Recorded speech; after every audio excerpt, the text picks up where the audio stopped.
पिछले एपिसोड में हमने देखा था कि सेवन प्रिंस को पॉइजन दे दिया गया था। किन्नान जब उसके पास आकर पूछता है तो सेवन प्रिंस बताता है कि नहीं, ये तो असल में मेरा ही प्लान था। मैं जानना चाह रहा था कि आखिर एल्डर प्रिंस और उसके साथ जितने भी बाकी प्रिंस हैं उनका क्या प्लान है, किस तरह से वो एम्पर ऑरा हासिल करना चाहते हैं। वो ये भी बताता है किन्नान को कि उसको किन्नान की हेल्प चाहिए ताकि किसी भी हालत में वो सिस्टर एम्पर जो है उसको अगला क्राउन प्रिंस बना सके, ताकि एम्पर के बाद वो सिस्टर एम्पर ही यहाँ की नई एम्पर बनेगी। तो इस चीज में किन्नान उसका साथ देने के लिए तैयार हो चुका था। तो वहीं वो जो लंगड़ा प्रिंस होता है वो सिस्टर एम्पर के साथ फाइट करने लग गया था ताकि वो यहाँ पर उसकी जान ले सके। वो उसको बहुत मारता है, लेकिन सही टाइम पर किन्नान ने आकर सिस्टर एम्पर को बचा लिया था। जिसके बाद यहाँ से ये एपिसोड शुरू होता है। तो इस एपिसोड की शुरुआत में वो जो व्हाइट टाइगर कैंप का बंदा था वो बिल्कुल अलग ही बन गया होता है, क्योंकि व्हाइट टाइगर कैंप की जो सबसे खास टाइगर स्पिरिट है उसने उसको पजेस कर लिया था, जिस वजह से वो बहुत ही ज्यादा भयंकर नजर आ रहा था। किन्नान ये देखकर हैरान रह जाता है कि आखिर इसको हुआ क्या। इस बंदे से मैं पहले भी मिला था, लेकिन जब मैंने उस टाइम इसको चेक किया था तो इसके पास ये व्हाइट टाइगर की मार्शल स्पिरिट नहीं थी,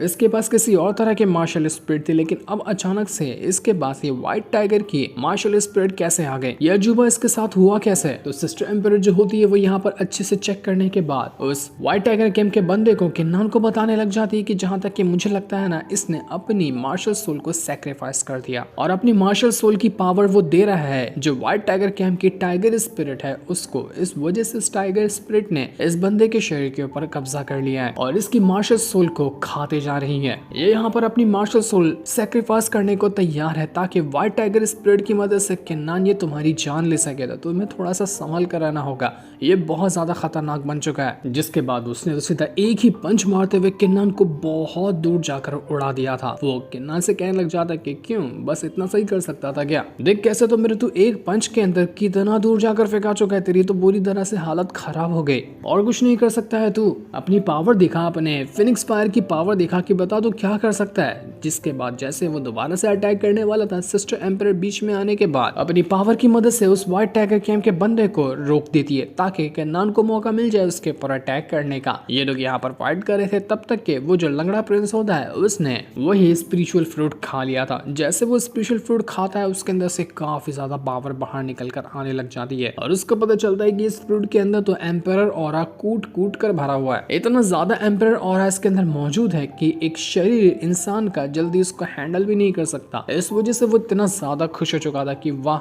मजा ही आ गया। अब तो लगता है कि मुझे एल्डर प्रिंस की भी जरूरत नहीं पड़ेगी, मैं ही इतना ऑरा कलेक्ट कर लूंगा कि मैं ही अगला क्राउन प्रिंस बन जाऊंगा। तो जितना हो सकता था उतना वो यहाँ पर एम्परर ऑरा कलेक्ट करने में लग जाता है। तो वहीं किन्नान और वो सिस्टर एम्परर अभी भी यहाँ पर उस व्हाइट टाइगर कैंप के बंदे के साथ फाइट कर रहे थे। इनकी फाइट बहुत ज्यादा खतरनाक चल रही थी। किन्नान यहाँ पर कुछ हद तक के उस बंदे को रोकने में और उसके ऊपर अटैक करने में कामयाब हो चुका था, लेकिन जैसे ही यहाँ पर वो बंदा कमजोर होता हुआ नजर आता है तो वो जो लंगड़ा प्रिंस था तुरंत ही अपनी पावर को एक्टिवेट कर लेता और पावर को एक्टिवेट करने के बाद उसने एक अटैक देकर मार दिया था सिस्टर एम्परर के ऊपर, जिस वजह से सिस्टर एम्परर की हालत खराब हो जाती है। और अब यहाँ पर किन्नान को अकेले ही उस व्हाइट टाइगर कैंप के बंदे के साथ फाइट करनी पड़ेगी। लंगड़ा प्रिंस कह रहा था कि लगता है मैं ही जीत गया, मैं ही बनने वाला हूँ अगला क्राउन प्रिंस, क्योंकि अभी तक के किसी ने भी एम्परर ऑरा को कलेक्ट ही नहीं किया है सिवाय मेरे, और मैंने जितना कलेक्ट किया है उसके मुताबिक मुझे क्राउन प्रिंस बनने से अब कोई नहीं रोक सकता। भाड़ में गया एल्डर प्रिंस, अब मैं तुम लोगों को दिखाता हूँ कि मैं क्या कर सकता हूँ। किन्नान बहुत उछल लिया तू, तुझे यहाँ पर मैं छोड़ूंगा नहीं। तो जैसे वो यहाँ पर किन्नान के ऊपर अटैक करने वाला था कि इससे पहले ही वहाँ पर बिलियन आकर पहुंच जाती है और वो अपनी पावर का इस्तेमाल करते हुए सीधा का सीधा पजेस करने लग गई थी उसी लंगड़े प्रिंस को, जिस वजह से वो लंगड़ा प्रिंस यहाँ पर स्टॉप हो जाता है। बिलियन को देखकर नजर आ रहा था कि बिलियन हो सकता है कि अभी अपने होश में हो और सी ऑफ डार्कनेस एम्परर का जो पोजीशन था उससे वो बाहर निकल गई हो। इसी वजह से वो यहाँ पर किन्नान का साथ देने के लिए आई हुई थी। वो यहाँ पर अपनी पावर का इस्तेमाल करते हुए उस लंगड़े प्रिंस को पूरी तरह से कंट्रोल कर लेती है, जिस वजह से जहां वो जा रही थी लंगड़ा प्रिंस वहीं पर अटैक कर रहा था। तो बिलियन लंगड़े प्रिंस का ही अटैक देकर मार देती है उस व्हाइट टाइगर कैंप के बंदे के ऊपर, जिस वजह से उसकी हालत खराब हो चुकी थी। अपने ही साथी से ये बंदा यहाँ पर मार खा चुका था, लेकिन अभी भी वो यहाँ पर हार मानने को तैयार नहीं था। वो फिर से जाने लग जाता चाहता है ताकि किन्नान के साथ फाइट कर सके। लेकिन अब वो यहाँ पर किन्नान के ऊपर अटैक करते हुए उसकी जान क्या ले पाता कि बीच में बिलियन बीस्ट बेनजोंग को वहां पर बुला लेती है और बेनजोंग तुरंत बीस्ट फॉर्म में आते साथ ही ऐसा अटैक देकर मारता है उस व्हाइट टाइगर कैंप के बंदे के ऊपर कि जिस वजह से उसकी हालत खराब हो चुकी थी। ऐसा लग रहा था कि वो यहाँ पर मर ही गया, क्योंकि बेनजोंग ने अपनी पूरी सींग ही घुसेड़ दिया होता है उसके अंदर।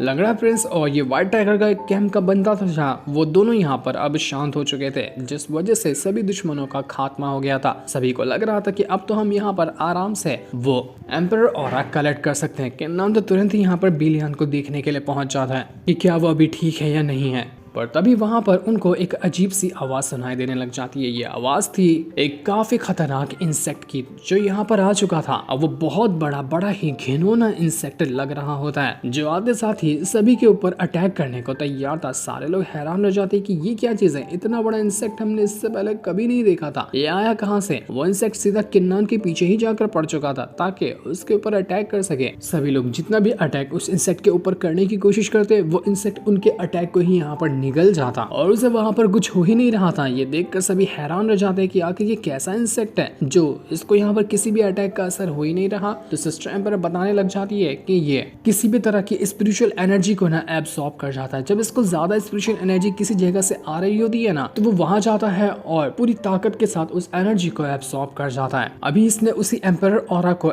महसूस किया होगा तो उसे एब्सॉर्ब करने आ गया। लेकिन ये यहाँ पर आया तो ये किन्नान के पीछे क्यों पड़ा हुआ है। किन्नान भी हैरान रह गया था कि अरे यार मैंने तेरा क्या बिगाड़ा है, तुझे अगर एम्परर ऑरा ही चाहिए तो जाना उस लंगड़े प्रिंस के पास जाओ, उसके अंदर बहुत सारा ऑरा होगा। लेकिन वो इंसेक्ट तो किन्नान के पीछे हाथ धोकर पड़ चुका था। किन्नान अपनी पावर का इस्तेमाल करते हुए उसके ऊपर अटैक करने की कोशिश करता है लेकिन कोई फायदा नहीं होता, किसी भी अटैक का उस पर असर ही नहीं पड़ रहा था। बेनजोंग भी यहाँ पर अपना एक फॉर्मेशन बना लेता है और फॉर्मेशन की मदद से वो उस इंसेक्ट को कैद कर रहा था। लेकिन वो इंसेक्ट वो फॉर्मेशन को भी तोड़कर बाहर आ जाता है। किन्नान यहाँ पर थोड़ा सोचता है और सोचने के बाद उसको पता चला था कि अच्छा अब समझा मैं कि ये कीड़ा मेरे पीछे क्यों पड़ा हुआ है, क्योंकि इसने मेरी ओरिजिनल जो की एनर्जी है उसको महसूस किया। ये मेरी की एनर्जी के पीछे भाग रहा है। क्या मेरी की एनर्जी इस एम्परर ऑरा से भी ज्यादा स्ट्रॉन्ग है क्या कि इसको एम्परर ऑरा नहीं बल्कि मेरी की एनर्जी चाहिए। सिस्टर एम्परर यहाँ पर किन्नान को बताने लग जाती है कि अगर हम यहाँ पर इसको डिस्ट्रॉय करना चाहते हैं ना तो ये बाहर से नहीं मरेगा बल्कि अंदर से मरता है। इसके शरीर के अंदर से पॉइजन डाल दो या कुछ और इस तरह के अटैक करो ना तभी जाकर ये मरेगा, क्योंकि बाहर का शरीर इसका बहुत ज्यादा स्ट्रॉन्ग होता है। तो हमें कोई दूसरा तरीका अपनाना पड़ेगा ताकि उसकी मदद से हम यहाँ पर इस कीड़े की जान ले सकें। तो किन्नान कहने लग जाता है कि अच्छा ऐसी बात है तो फिर ठीक है,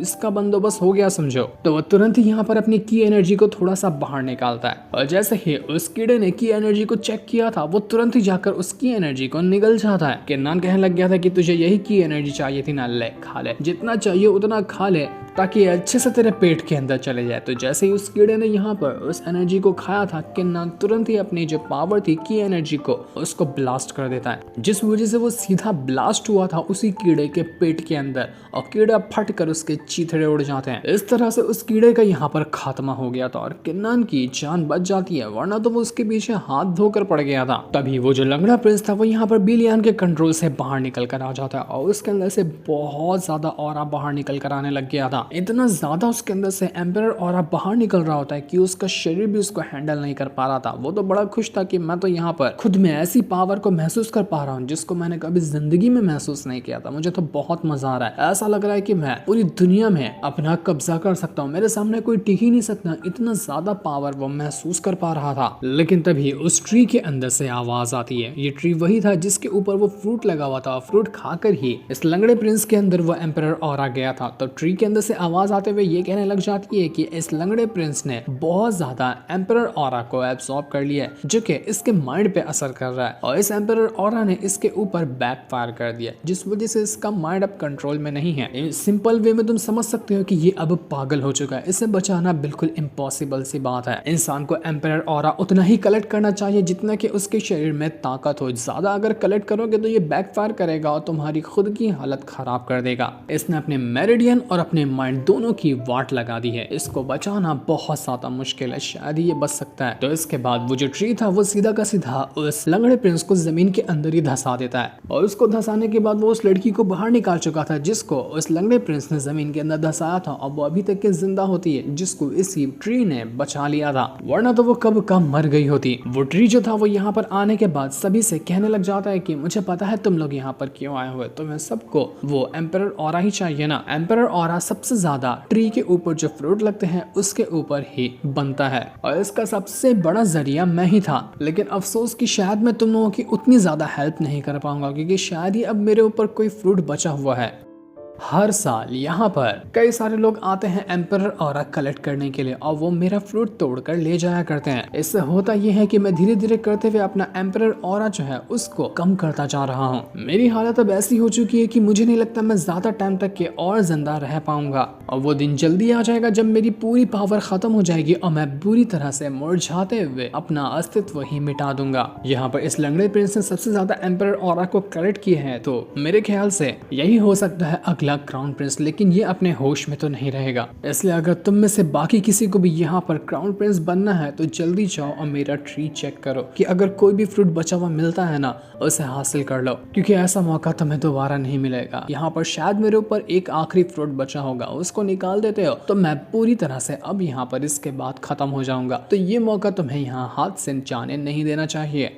तो जाओ और जल्दी से जो भी पावर मेरे अंदर बची हुई है उसको निकाल लो। माफ करना मुझे कि मैं तुम लोगों की इससे ज्यादा और हेल्प नहीं कर सकता। जितना मुझसे हो सकता था मैं उतना तुम लोगों के लिए करने को तैयार हूँ। इस चीज को सुनकर सारे के सारे लोग एकदम हैरान रह जाते हैं कि यहाँ पर ये ट्री तो बिल्कुल ही कमजोर हो चुका है। किन्नान यहाँ पर उस ट्री से कहने लग जाता है कि सीनियर, क्या जब आप बिल्कुल जवान हुआ करते थे तो आपके ऊपर बहुत सारे फ्रूट लगते होंगे ना, तो मैं आपसे सिर्फ एक रिक्वेस्ट करना चाहता हूँ। मैं आपसे पूछना चाहता हूँ कि अगर आपको यहाँ पर और ज्यादा पावर दे दी जाए तो क्या आप फिर से अपने आप को रिकवर कर सकते हैं, ताकि उसके बाद आप बिल्कुल रिकवर करके और ज्यादा फ्रूट को प्रोड्यूस कर सकें। आप पावर की चिंता मत कीजिए, मैं किसी भी तरह से उसका बंदोबस्त कर दूंगा। मुझे बस आपसे पूछना है कि अगर आपको पावर मिलती है तो आप यहाँ पर खुद को रिकवर कर सकते हैं या नहीं कर सकते। तो वो ट्री कहने लग जाता है कि बिल्कुल, मुझे एक स्ट्रॉन्ग की एनर्जी चाहिए। अगर मुझे स्ट्रॉन्ग की एनर्जी मिल जाती है ना तो मैं खुद को रिकवर कर सकता हूँ और तुम लोगों की हेल्प भी कर सकता हूँ और ज्यादा फ्रूट देने में। लेकिन ये करना बहुत ज्यादा मुश्किल होगा। ऐसा कोई इंसान है ही नहीं जिसके अंदर इतनी ज्यादा स्ट्रॉन्ग की एनर्जी हो, और अगर किसी के पास इतनी स्ट्रॉन्ग की एनर्जी है तो वो यहाँ पर आएगा ही क्यों। इसलिए इस बात का कोई मतलब नहीं बनता। तुम जाओ और जो फ्रूट बचा होगा मेरे ऊपर उसे ले लो और जल्दी यहाँ से निकल जाओ, उसी में तुम सबकी भलाई है। लेकिन किन्नान कहने लग जाता है कि आपको फिक्र करने की जरूरत नहीं है, मैं हूं ना यहाँ पर, मैं आपकी हेल्प करूंगा आपको रिकवर करने में। तो किन्नान तुरंत ही उस ट्री के पास आता है और अपनी पावर का इस्तेमाल करते हुए अपनी जो ओरिजिन की एनर्जी थी उसको डालने लग जाता है ट्री के अंदर। जैसे जैसे ये हो रहा था ट्री की जो पावर थी वो बढ़ने लग जाती है। जितना वो कमजोर हुआ था उतना ही वो दोबारा से स्ट्रॉन्ग होता जाता। उसके मुरझाए हुए पत्ते यहाँ पर रिकवर होने लग जाते हैं। किन्नान यहाँ पर भी नहीं रुकता, जितना हो सकता था वो उतनी ज्यादा अपनी की एनर्जी को ट्री को दिए जा रहा था ताकि कैसे भी करके वो इस ट्री को यहाँ पर बचा सके। काफी ज्यादा की एनर्जी देने के बाद वो जो ट्री था अब वो यहाँ पर पूरी तरह से रिकवर हो चुका था और उसके ऊपर बहुत सारे स्पिरिचुअल फ्रूट आकर लग जाते हैं जो कि वही एम्परर ऑरा से भरे हुए थे। पहले तो सिर्फ एक ही फ्रूट था, लेकिन किन्नान की जब की एनर्जी उसको मिली और उसने रिकवर किया खुद को तो इतने ज्यादा फ्रूट उसके ऊपर आकर लग चुके थे जो देखकर तो किन्नान और उसके दोस्तों की खुशी का ठिकाना ही नहीं रहता। वो सभी बहुत ज्यादा खुश हो चुके थे कि अरे वाह, अब तो हम यहाँ पर बहुत ज्यादा एम्परर ऑरा वाले फ्रूट को कलेक्ट कर सकते हैं जो हमारी पावर को इंक्रीज करेगा। किन्नान ने तो बिल्कुल कमाल ही कर दिया, उसने अजूबा करके दिखा दिया। यहाँ पर ये सारे के सारे लोग बहुत ज्यादा खुश थे, लेकिन दूसरी तरफ वो जो एल्डर प्रिंस और सिक्स प्रिंस था वो अभी तक के वहीं गड्ढे के अंदर पड़े हुए थे। ठंडी से वो लोग बिल्कुल जम रहे थे। चिल्लाते हुए वो कहने लग जाते कि कोई तो आकर हमें बचा लो, हम यहाँ पर मौत के मुंह से बाहर निकलना चाहते हैं, प्लीज कोई आकर बचाओ। लेकिन कोई भी यहाँ पर आने को तैयार ही नहीं था। जिस सीन को दिखाते साथ ही ये वाला एपिसोड यहीं पर एंड हो जाता है। Thanks for watching.